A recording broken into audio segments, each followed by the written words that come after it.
Now, on Friday, the cross-party Eurosceptic group Grassroots Out held a rally in Westminster to coincide with the final day of the European Council summit. Attendees were promised a special guest speaker, but when that was revealed to be former Respect MP and London mayoral candidate George Galloway, some people in the audience were decidedly unamused. Adam Fleming was at the event and spoke to some of the people who left early. Why are you walking out before it's finished? I wasn't too interested in hearing the last speaker, I'm afraid. George Galloway, what's wrong with him? Why are you leaving? It's not finished yet. George Galloway was What's wrong with him? I'll never sit in a room with a man like George Galloway. I don't want him anywhere near It's a disgrace. I'm a member of the Christian Friend of Israel. It's a disgrace. Anywhere Really? It was all going so well. Has this torpedoed the campaign? This is torpedoed as far as I'm concerned. I'm not staying to hear George Galloway. How did you feel when they said the name George Galloway?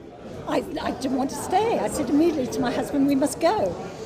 Guys, why are you leaving early? I don't like what I've just seen on the stage, not what happened before, and I think in any form of association with George Galloway is wholly inappropriate, and I think a lot of people here feel the same way, whichever side of the argument they're on. And George Galloway joins me now, rather conveniently. George Galloway, it seems your unveiling wasn't quite the triumph that Grassroots Out would have hoped. Not for the first time. You've misled me by asking me to come in and talk about the referendum, but instead wanting to talk about me. I'm sure we haven't misled you. Well, hang on. I'm sure we haven't misled you. No, I won't hang on. If you had told me that I was coming in to discuss me, I would have said there are much bigger issues that the British people are occupied by than 6 or however many vox pops you had. But this is going on to the issue, as you say, of the referendum, because it's let's how talk powerful. About the referendum. All right, but let's talk about the referendum. Yes, but I want you to answer this. You want to defend, what you're doing here. I don't want to defend me at all. You're not my judge. You're not fit to be my judge. Well, thank you very much. All I'm trying to say is, are you going to be a benefit to this campaign if there are people that are going to walk out? You asked me to come in to this studio. Yes. I didn't ask you. You told me you wanted to hear my views on the referendum and I do. on the European Union. So can we move on to that, please? Well, are you happy to link arms, to use the Prime Minister's expression, with others that you do not agree with? I don't link arms with anybody. Well, you are metaphorically It's a binary choice. Right. You're in or you're out. The last fellow you had on who said he wouldn't share a platform with me claimed £40,000 off the taxpayer to heat his horses in a stable. Right, well, hang on. Would I really want to link arms with him? No.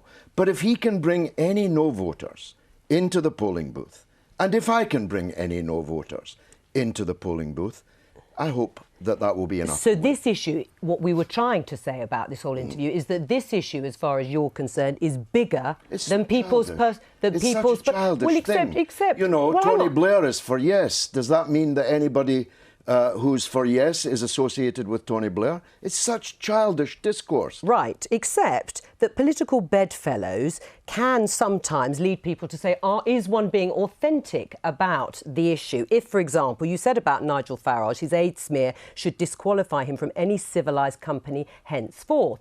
But you're going to put that aside in order to campaign for this issue, which you think is bigger. It's bigger than all issues. Right, It will affect the lives, the future of all of our people for the rest of time. So what do you say to those people who obviously don't feel it is bigger than their personal antipathy towards you? Well, more fool them. I hope they're not going to vote for the European Union because they don't like me. That would be a very foolish and childish thing to do. But are you worried that you might be turning off some people who would like to support Grassroots But you asked me to come here, presumably because you thought I had something that some people might be interested to hear. Yes, and we will get onto it, but it is important, isn't it, if you're trying to push... I don't know when we'll get onto it. We're almost finished the interview. How do you know? Might have you on here for another 10, 15 minutes. I very much doubt that. You're right, I'm not going to have you on for 10, 15 minutes. But if you're going to convince people of an argument, they've got to believe in the big players that are there. Please stop this. You misled me into coming in here today, and every question you've asked has been about me.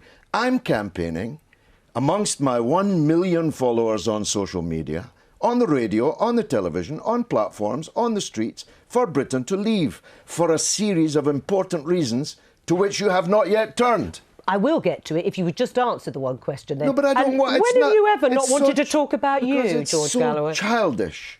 It's so tabloid.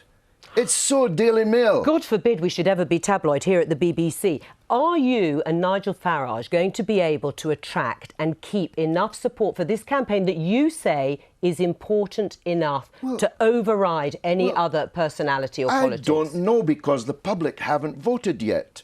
But I am convinced that Britain should leave.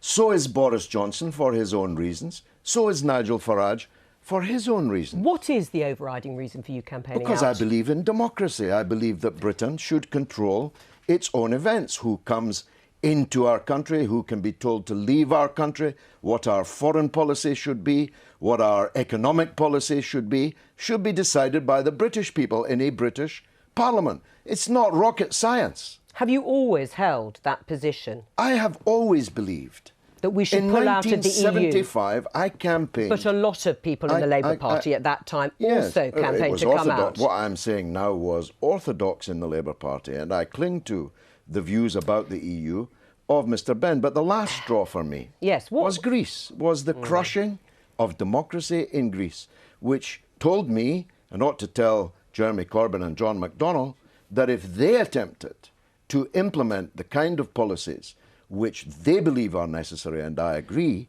then they will be crushed underfoot by the EU bureaucracy and by the power of the European Union. So you have returned to the issue of workers' rights, which was actually what the basis of Labour's division in 1975. So are you disappointed that somebody like Jeremy Corbyn isn't pushing harder to actually look at that issue? Well, I think that the Prime Minister's negotiation was flannel. It was smoke and mirrors. If Jeremy Corbyn had been going into those negotiations, he would have raised far more fundamental issues. I know why, given the domestic balance of forces within the British Labour Party, why Jeremy Corbyn has been, frankly, hobbled on this question.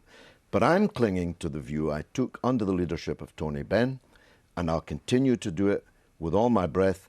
If anyone is persuaded by it, I'll be happy. There you go. You had your say then, finally, on the issue. George Galloway.